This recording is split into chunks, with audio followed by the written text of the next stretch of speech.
Hello everybody and welcome to my Mythic Smolderon guide. This is post Nerf, so it's just with the changes to the balls. So it'll be a little bit easier. We ran 4 healers, 14 DPS and 2 tanks, which is just standard. And then we also used the macro from Liquid where you press the button and it populates a list, and then the list is the order in which you soak the balls. I'll go through all the Mythic mechanics and I'll go through how we dealt with the tornadoes and stuff like that, just to let you know. Okay guys, so I just wanted to take you through our raid plan, and it's not a strict thing. You don't have to follow this completely, we didn't, but it's very good to have a vague understanding of where people should stand. So the way we did it is we created the U around the boss, okay? It wasn't really penned in or anything like that, and we put melee on the inside and range on the outside around the bottom. Sometimes the range would prefer standing over here, and there'll be plenty of space and a melee could come over here. Okay, so it wasn't strict. Healers weren't put at the sides here. I just wanted to show that, you know, healers find them their own position around. So what we did is we had the tank slam in the middle. We had everyone with the healing debuff stack here in the middle. And then as soon as one healing debuff was sent, like healed off, the absorbers got rid of, we'd have everybody use their own personal healing spells and just stutter step this way. Okay, and what that would do is it would mean that most of the circles would spawn here, and then we'd just stutter step up. Some people moved down once their healing debuff had gone off, because obviously they weren't going to screw anyone around here, and they knew their healing debuff was off, so they could move in a different direction. But if you still had the healing debuff, we stutter stepped through the middle. It looks narrow, but there's plenty of room to do anything. And obviously the other tank will turn off to this side. Another thing with this that we did is we marked all of our healers. We had 2 melee, 2 ranged. Basically they had a mark on their head, and if you saw anyone with a mark on their head, they had priority on where they were going to stand. Okay, so it made it far easier for us to make sure that we got the healing we needed output in that phase. And that people were respecting where the healers were, because obviously they're the ones that have to deal with that, and they don't want to be the ones getting squeezed out or anything like that. So we marked all our healers' heads, and nice and easy. Also our tanks always ran in this direction, backwards, so they didn't spawn any really bad geysers.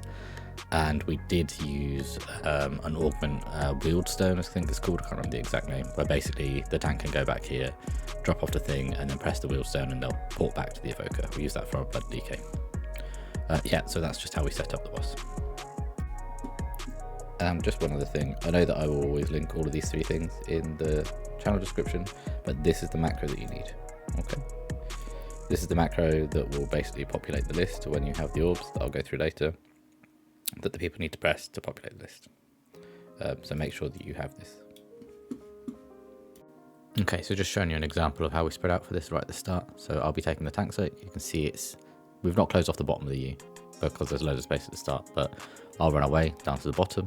You'll see I've got a big timer for the geysers on my screen, and then I will charge back in time for the geysers, so we've not got any really bad ones. What I will say is we had some range put some bad ones here, but it's not the end of the world because we can just fill those gaps now.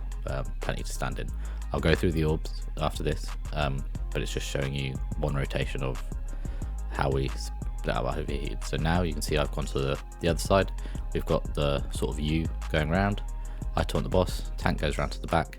Plenty of room for the people with the fire to just run through the middle and be absolutely fine. And then we can just move into position for the start of P2 basically. Okay, so this is the mythic mechanic basically that I'm going to show you now, where you have orbs following you and you have to soak them in a set time and let vulnerability wear off before you soak them again.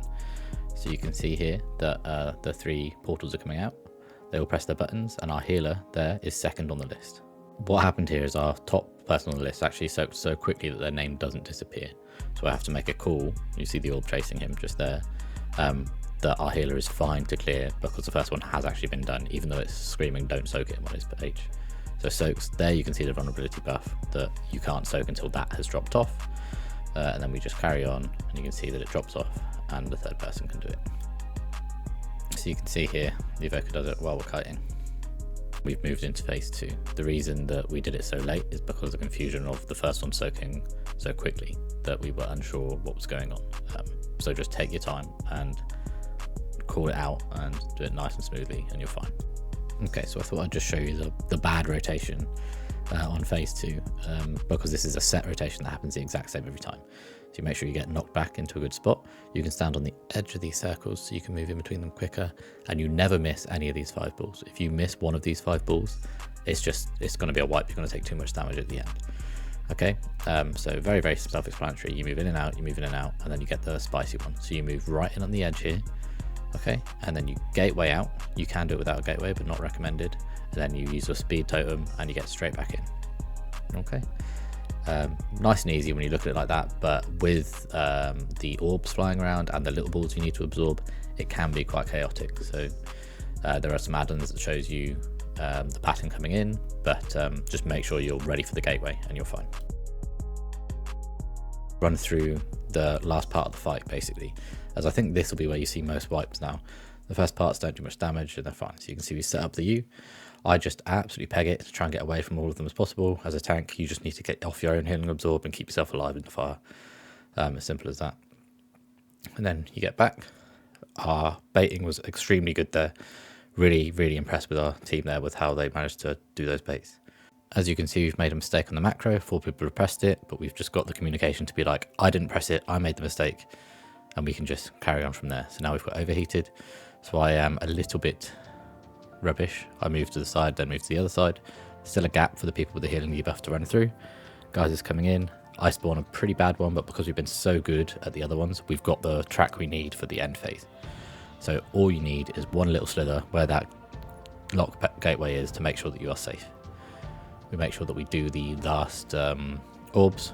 As we move into this phase, anyone just needs to keep themselves alive. All you need to do here is keep yourself alive and do not miss any of your little balls. Okay, if you miss any of your little balls, you're in trouble. I did miss one, but no one knows, so it's fine.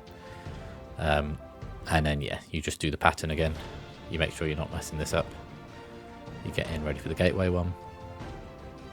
Out we go. Speed boost back in with the totem. And then from here, it's pretty much free. There's not really a huge DPS check anymore.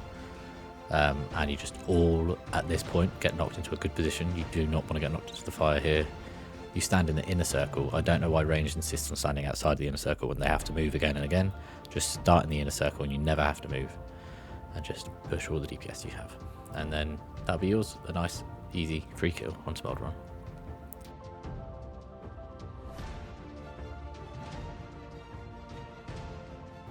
As always, thank you for watching. I'll have the Tindral guide out soon. We're nearly finished it, so it shouldn't be too long. Yeah, thank you. Leave a like and subscribe, it really does help. And I'll see you next time. Special thanks to those who provide me with the video content to do this. As always, all the best.